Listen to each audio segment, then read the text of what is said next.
ഈശോമിശിഹായ്ക്ക് സ്തുതിയായിരിക്കട്ടെ. ഉയർപ്പ് കാലത്തിലെ 6-ാം ഞായറാഴ്ചയിലാണ് നമ്മൾ ഓരോരുത്തരും. വളരെ മനോഹരമായി ഈ ദിവസങ്ങളിലെ സഭ നമ്മളെ ഓർമ്മിക്കുന്ന പ്രധാനപ്പെട്ട കാര്യം, ക്രിസ്തുവിൻ്റെ ഉത്ഥാനത്തിന് ശേഷം സഭയുടെ ആരംഭത്തിലേക്ക് നമ്മൾ എത്തുന്നതിന് തൊട്ട് മുൻപായി പരിശുദ്ധാത്മാവിനെ വാഗ്ദാനം ചെയ്യുന്ന ഭാഗമാണ് നമ്മൾ ഈ ഞായറാഴ്ച വായിക്കുകയും വിചിന്തനം ചെയ്യുകയും ചെയ്യുന്നത്. വളരെ മനോഹരമായ ഒരു വചനഭാഗം, വിശുദ്ധ യോഹന്നാന്റെ സുവിശേഷം 14-ാം അധ്യായം 15 മുതൽ 24 വരെ വചനഭാഗമാണ് നമുക്ക് വായിക്കുവാൻ വിചിന്തനത്തിനുമായി തിരുസഭ നമുക്ക് നൽകിയിരിക്കുന്നത്. പരിശുദ്ധാത്മാവിന് വാഗ്ദാനം ചെയ്തുകൊണ്ട് ശിഷ്യരെ ശക്തിപ്പെടുത്തുന്ന, ശിഷ്യരെ ഓരോരുത്തരെയും പരസ്പര സ്നേഹത്തിലും ഐക്യത്തിലും പിതാവും പുത്രനും പരിശുദ്ധാത്മാവും എപ്രകാരമാണോ ഈ ഭൂമിയിൽ നമുക്ക് മാതൃകയായി ജീവിക്കുന്നത്, അതുപോലെ തന്നെ നാം ഓരോരുത്തരും, ക്രിസ്തു ശിഷ്യർ ഓരോരുത്തരും ജീവിക്കണമെന്ന് ആ ശിഷ്യരെ പഠിപ്പിക്കുന്ന, അതിലൂടെ നമ്മളെ ഓരോരുത്തരും ഉദ്ബോധിപ്പിക്കുന്ന ഏറ്റവും നല്ലൊരു സുവിശേഷ ഭാഗമാണ് സഭ നമ്മളെ ഇന്ന് ഓർമ്മിപ്പിക്കുക. 2-3 പ്രധാനപ്പെട്ട കാര്യങ്ങളാണ് ഇന്നത്തെ ഈ വചനത്തിലൂടെ നമ്മൾ വിചിന്തനം ചെയ്യുക. ഒന്നാമത്തേത്, പരിശുദ്ധാത്മാവിനെ ഈശോ നമുക്കായി വാഗ്ദാനം ചെയ്യുന്നത് നമ്മുടെ സഹായകനായിട്ടാണ്. കാരണം ക്രിസ്തുവിനറിയാം നമ്മൾ ഓരോരുത്തരും മനുഷ്യരാണ്, കുറവുകളുള്ളവരാണ്, ബലഹീനരാണ്. ഒരു പക്ഷേ പാപത്തിൻ്റെ പ്രലോഭനങ്ങൾ നമ്മൾ വീണു പോകാൻ സാധ്യതയുണ്ട്. കാരണം പിതാവിനോട് ക്രിസ്തു പ്രാർത്ഥിക്കുമ്പോൾ അതിൻ്റെ കാതലായ ഒരു ഭാഗം എന്ന് പറയുന്നത്, പിതാവേ ഞാൻ അവിടുത്തെ അടുത്തേക്ക് വരുന്നു, പക്ഷേ അവർ ഇപ്പോഴും ഈ ഭൂമിയിലാണ് എന്നുള്ളത് ക്രിസ്തു പിതാവിനോട് പ്രാർത്ഥിക്കുന്നുണ്ട്. അതുകൊണ്ട് തന്നെ നമ്മൾ ഓരോരുത്തരും ഈ ഭൂമിയുടേതായിട്ടുള്ള പാപത്തിൻ്റെതായിട്ടുള്ള രീതിയിൽ വീണു പോയേക്കാമെന്ന് ക്രിസ്തുവിനറിയാം. നമ്മളെ അറിയുന്ന ഒരു ദൈവമാണ് നമ്മുടെ കൂടെ ഉള്ളത് എന്നുള്ളതിൽ അഭിമാനിക്കേണ്ടവരാണ് നമ്മൾ ഓരോരുത്തരും. അവിടെയാണ് ഞാനും നിങ്ങളുമൊക്കെ വീണു പോകാതിരിക്കുവാനും കുറച്ചുകൂടി ഭംഗിയായി ഉദ്ധിതനായി ക്രിസ്തുവിൽ വിശ്വസിച്ചുകൊണ്ട്, വിശ്വാസം ഒരുപക്ഷെ ചോദ്യം ചെയ്യപ്പെടുന്ന സാഹചര്യങ്ങൾ ഉണ്ടായാലും അവസ്ഥകളുണ്ടായാലും അവിടെ ഓരോ സാഹചര്യങ്ങളിലും ഈ ദൈവത്തോട് ചേർന്ന് നിന്നുകൊണ്ട് പ്രവർത്തിക്കുവാൻ നമുക്ക് ഓരോരുത്തർക്കും സഹായകനായി ക്രിസ്തു പരിശുദ്ധാത്മാവിന് വാഗ്ദാനം ചെയ്യുന്നത്. 1-2 കണ്ടീഷൻസ് ഉണ്ട് ഇതിനോടൊപ്പം തന്നെ. അതുകൂടി പറഞ്ഞിട്ട് നമുക്കിത് അവസാനിപ്പിക്കാം. ഒന്നാമത്തേതെന്ന് പറയുന്നത് കൽപ്പനകൾ പാലിക്കുക എന്നുള്ളതാണ്. ക്രിസ്തു നമ്മൾ ഇന്ന് ആഗ്രഹിക്കുന്ന ഏറ്റവും പ്രധാനപ്പെട്ട ഒരു കാര്യം, കൽപ്പന പാലിക്കുക. കാരണം യോഹന്നാന്റെ സുവിശേഷത്തിൻ്റെ അവസാന ഭാഗത്തേക്ക് നമ്മൾ പോകുമ്പോഴും ഇതേ കൽപ്പന തന്നെ നമ്മൾ കാണുന്നുണ്ട്. സ്നേഹമാണ് ക്രിസ്തു നൽകുന്ന ഏറ്റവും പ്രധാനപ്പെട്ട ഒരു കൽപ്പന. അതിനപ്പുറത്തേക്ക് ക്രിസ്തു യാതൊരു കൽപ്പനയും നമ്മളിൽ നിന്ന് ആഗ്രഹിക്കുന്നുമില്ല, നമ്മളോട് പറയണമെന്ന് അല്ലെങ്കിൽ നമ്മൾ പ്രവർത്തിക്കണമെന്ന് ക്രിസ്തു നമ്മളിൽ നിന്ന് ഡിമാൻഡ് ചെയ്യുന്നില്ല. പക്ഷേ പരസ്പരം സ്നേഹിക്കണമെന്ന് ക്രിസ്തു നമ്മളോട് ആഹ്വാനം ചെയ്യുന്നുണ്ട്.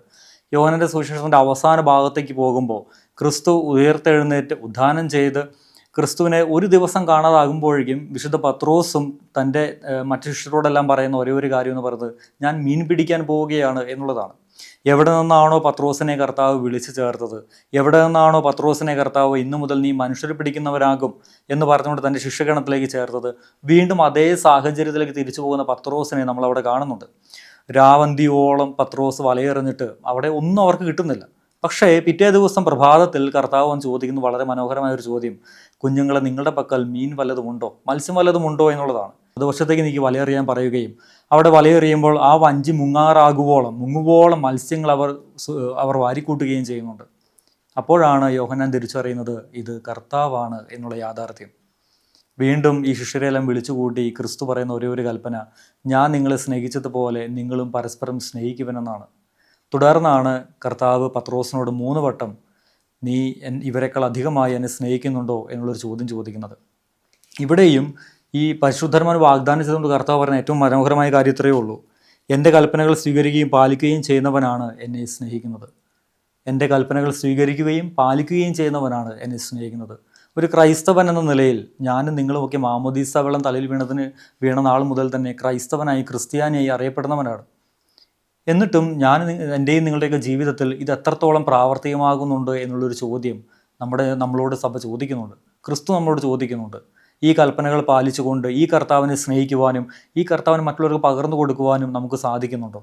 ഒരു ക്രിസ്ത്യാനി എന്ന നിലയിൽ നമ്മുടെ ആ ഒരു ഉത്തരവാദിത്വം മനോഹരമായി വിശ്വസ്തയോടുകൂടി അത് പുലർത്തുവാൻ, അത് ജീവിതത്തിൽ പ്രാവർത്തികമാക്കുവാൻ നമുക്ക് സാധിക്കുന്നുണ്ടോ എന്നുള്ള ഒരു ഉത്തരം നമ്മുടെ ഉള്ളിൽ തെളിഞ്ഞു വരുന്നുണ്ടെങ്കിൽ, പ്രിയമുള്ളവരെ, ക്രിസ്തു വാഗ്ദാനം ചെയ്ത പരിശുദ്ധാത്മാവ് എൻ്റെയും നിങ്ങളുടെയും ഉള്ളിൽ ഉണ്ട് എന്നുള്ളതാണ് ഏറ്റവും മനോഹരമായ യാഥാർത്ഥ്യം. ചെറിയൊരു സ്റ്റെപ്പുകളിലൂടെയാണ് അത് കടന്നു പോകുന്നത്. സ്നേഹിക്കുക, ആ കൽപ്പന പാലിക്കുക, അതിലൂടെ പരിശുദ്ധാത്മാവ് എൻ്റെയും നിങ്ങളുടെയും ജീവിതത്തിലേക്ക് കടന്നു വരുന്നു. തുടർന്ന് ദൈവവുമായിട്ടുള്ള ഗാഢമായ ഒരു ബന്ധത്തിലേക്ക് നമ്മൾ ഓരോരുത്തരും എത്തിച്ചേരുന്നു.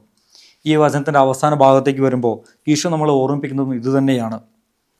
യേശു പ്രതിവചിച്ചു, എന്നെ സ്നേഹിക്കുന്നവൻ എൻ്റെ വചനം പാലിക്കും, അപ്പോൾ എൻ്റെ പിതാവ് അവനെ സ്നേഹിക്കുകയും ഞങ്ങൾ അവൻ്റെ അടുത്ത് വന്ന് അവനിൽ വാസമുറപ്പിക്കുകയും ചെയ്യും. എന്നെ സ്നേഹിക്കുന്നവൻ എൻ്റെ കൽപ്പന പാലിക്കും, അപ്പോൾ അവൻ എന്നെ സ്നേഹിക്കുകയും പിതാവ് അവനെ സ്നേഹിക്കുകയും ഞങ്ങൾ വന്ന് അവനിൽ വാസമുറപ്പിക്കുകയും ചെയ്യും. ദൈവത്തെ സ്നേഹിച്ച് ദൈവത്തിൻ്റെ കൽപ്പനകൾ പാലിച്ച് നമ്മൾ ജീവിക്കുവാൻ ആരംഭിക്കുമ്പോൾ ഈ ദൈവത്തിൻ്റെ സാന്നിധ്യമായി നമ്മൾ ഓരോരുത്തരും മാറുമെന്ന് ക്രിസ്തു നമ്മൾ വളരെ മനോഹരമായി ഓർമ്മിപ്പിക്കുന്നു. ഇനി ചിന്തിക്കേണ്ടത് നമ്മൾ ഓരോരുത്തരുമാണ്. ഈ ഉയർപ്പിൻ്റെ കാലത്തിലേക്ക് നമ്മൾ ഈ ഉയർപ്പിൻ്റെ കാലത്തിലൂടെ നമ്മൾ കടന്നു പോകുമ്പോൾ ഉദ്ധിതനായ ക്രിസ്തു എനിക്ക് നിങ്ങൾക്ക് മുൻപേ നടക്കുന്നുണ്ട്. അവൻ നൽകുന്ന ആ ഒരു കൽപ്പന എന്ന് പറയുന്നത് സ്നേഹിക്കുക എന്നുള്ള കൽപ്പന മാത്രമാണ്. ഞാൻ നിങ്ങളെ സ്നേഹിച്ചതുപോലെ ക്രിസ്തു എനിക്ക് നിങ്ങൾക്ക് വേണ്ടി ജീവൻ വെടിഞ്ഞതുപോലെ എൻ്റെ സഹോദരന് വേണ്ടി, എൻ്റെ കുടുംബത്തിന് വേണ്ടി, എൻ്റെ നാടിന് വേണ്ടി, സമൂഹത്തിന് വേണ്ടി, എൻ്റെ ജീവിതത്തിന് അപ്പുറത്ത് നിന്നുകൊണ്ട് എന്തെങ്കിലും പ്രവർത്തിക്കുവാൻ ഈ ദൈവം എന്നോട് കൽപ്പിക്കുന്നത് പോലെ ഈ സ്നേഹം മറ്റുള്ളവരുമായി പങ്കുവയ്ക്കുവാൻ എനിക്ക് സാധിക്കുന്നുണ്ടോ? അങ്ങനെ സാധിക്കുന്നെങ്കിൽ ക്രിസ്തു നൽകിയ ആ പരിശുദ്ധാത്മാവ് നമ്മളിൽ പ്രവർത്തിച്ചു തുടങ്ങി എന്നുള്ളത് യാഥാർത്ഥ്യമാണ്. അതല്ല എങ്കിൽ ക്രിസ്തു നൽകിയ പരിശുദ്ധാത്മാവ് നമ്മുടെ സമീപത്തുണ്ട്, പക്ഷേ ആ പരിശുദ്ധാത്മാവിനെ സ്വീകരിക്കുവാൻ നമ്മളിപ്പോഴും വാതിലുകൾ തുറന്നിട്ടില്ല. എൻ്റെ ഹൃദയമാകുന്ന ആ വാതിൽ തുറന്നാൽ മാത്രമാണ് വെളിപാട് പുസ്തകത്തിൽ വിശുദ്ധ യോഹന്നാനിലൂടെ കർത്താവ് പറയുന്നത് പോലെ ഈ കർത്താവിനകത്തേക്ക് വരുവാൻ നമ്മളോടൊപ്പം ഭക്ഷണത്തിനിരിക്കുവാൻ സാധിക്കുകയുള്ളൂ. ആ വാതിലുകൾ തുറക്കുവാൻ നമുക്ക് പരിശ്രമിക്കാം. ദൈവം നമ്മളെ സമൃദ്ധമായി അനുഗ്രഹിക്കട്ടെ.